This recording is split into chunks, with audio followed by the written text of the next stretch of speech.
what's cooking, good looking? Welcome to another edition of Cooking with the Duke, hosted by yours truly, T-Bone Marmaduke, aka the Duke. Now you caught me at a special time because I'm just about to harvest this food of the gods, the African cousin of the beef jerky, the one and only world famous Biltong. Right, let's see what we got. We'll open her up gently. Oh man. Let's have a look. Oh man, that looks legit. Oh man, let's slice her open. But before I do, I want to just back up, retrace our steps, and see how we actually got to this moment.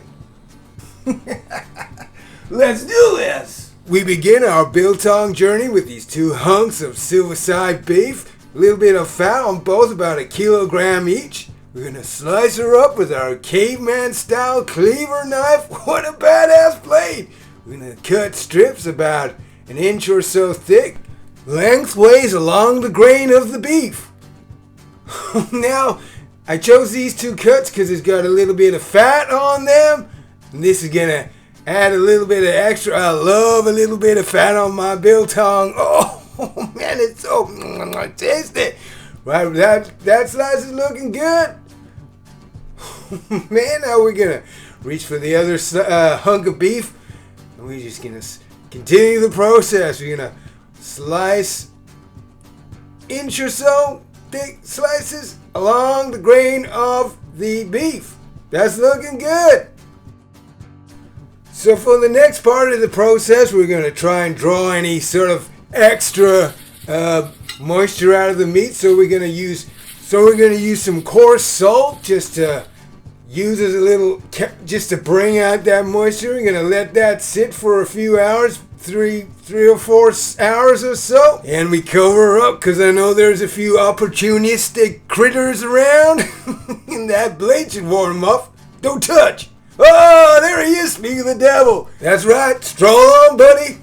Next up, we're gonna dry roast some coriander seeds. Man, now this, in my opinion, is the essence of the Biltong flavor. That's incredible. If you can do this at home, this will make your Biltong legit. That's great, but be careful, they burn real quick. So that's dry roasted, and we're just gonna put her in the wazzer so we can add our other ingredients, which are a couple of black peppercorns. Yeah, like that. We're gonna put them in the wazzer, very coarsely waz, like so. That's good. Oh man, it smells good. Okay, next up we're gonna add our other ingredients. Look at that. Oh man. Next up we add some garlic salt granules. Oh, for a little bit of extra flavor. And we're gonna add a little bit of peri-peri. That's right, peri-peri salt. Oh man, we're conjuring up some Biltong badassness here. This is gonna bring some great flavor to our Biltong.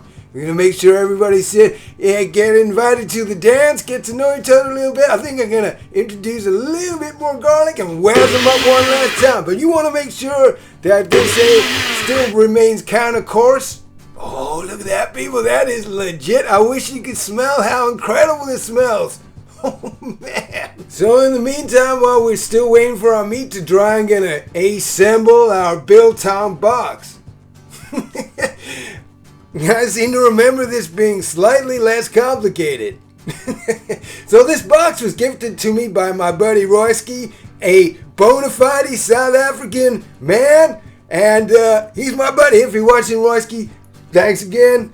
And if you were enjoying this video so far, please don't forget to subscribe, leave a comment, and say hello. Right, our box is literally coming together. It has been a while since I last made Biltong.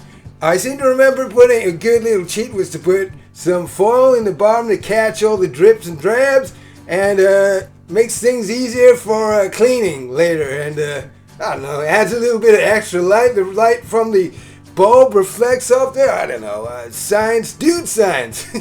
There we go, we got our box. It's coming together. It's almost time to hang. Speaking of hang, we put our little shelves up. And this is what we hang our tongue from. We got little hooks that I'm gonna There they are, and you hang them off there, and we're gonna sterilize them, make sure they're good for hanging in a minute. Next part of the process, we're gonna get our vinegar on. A bit of malt vinegar should do it, a handsome glug like so. A little bit of Worcestershire sauce, like a tablespoon or so. Get that tang. I'm going wild with the sauce. Well, that's looking good. We give her a little stir up. Oh, that's looking good. This is going to act as a binder for our flavor as well as help to dry it out. I'm going to add a little bit more juice there, the malt vinegar. We don't want to run out. We want to make sure we got this going. So our meat is looking good after 4 hours with the salt, removing all the moisture. Now we're just going to wipe off all the excess salt. It's done its job. We don't want our biltong to be too salty. And now it's time for us to apply the vinegar and our dry biltong rub.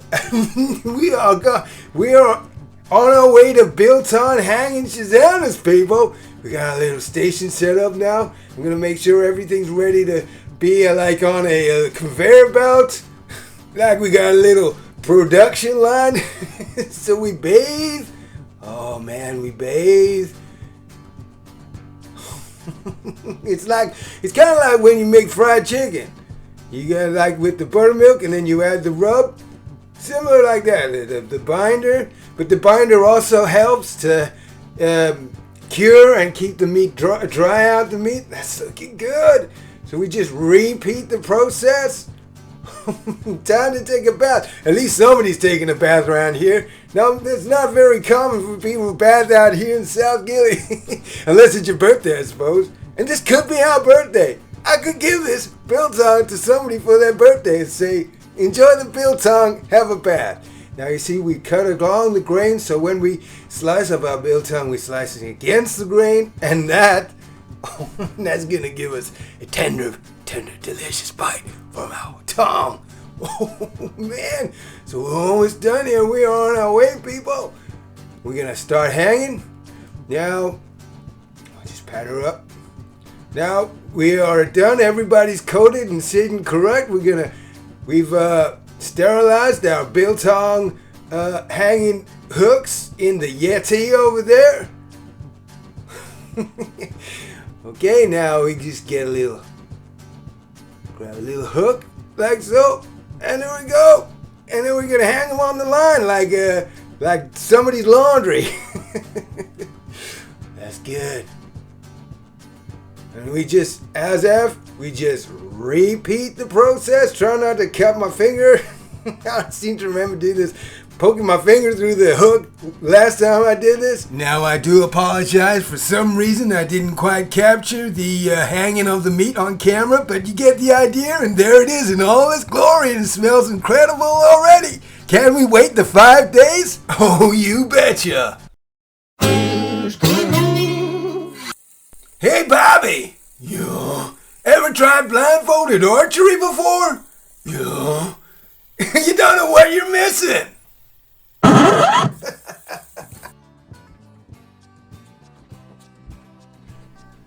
Oh.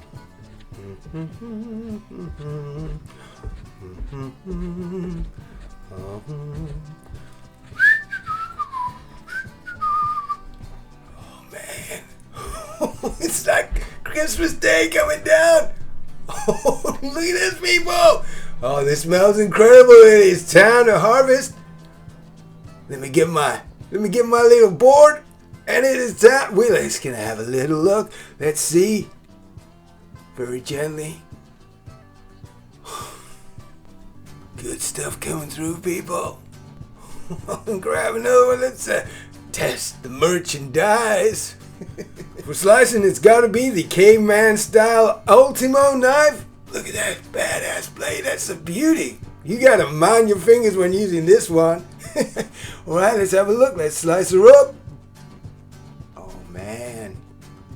Okay, that's quite a fatty piece, but I'm liking the look of that. Let's try another one. See, we want to look pretty for the camera. A little nice bit of fat running through that. That's gonna add beautiful flavor. Look at that. Oh man, that looks good. Let's get a little close up. Oh man, that is beautiful, if I may say so myself. Soft and tender on the inside and deliciously crispy on the outside. Oh man!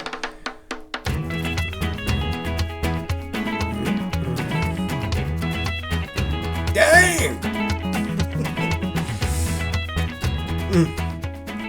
Let's try another piece. Now that's how I like it. It's a little bit rare inside. Oh man! I call this piece. This is definitely mine.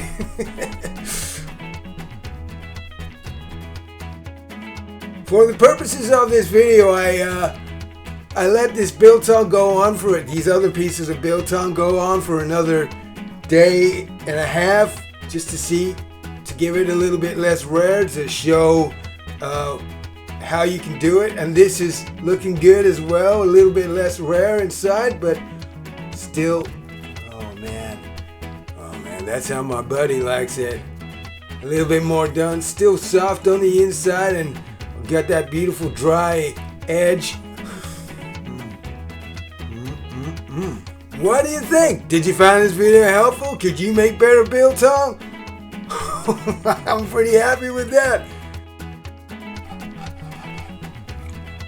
So there you have it. Biltong Dookie style. Now usually I wash this down, pack it away, and make biltong in the future. But I think I'm gonna go ahead and just grab some more meat and make another batch straight away, because this is gonna disappear real quick. Thanks very much for watching. Don't forget to subscribe, watch one of these two videos, and we'll see you later, taters.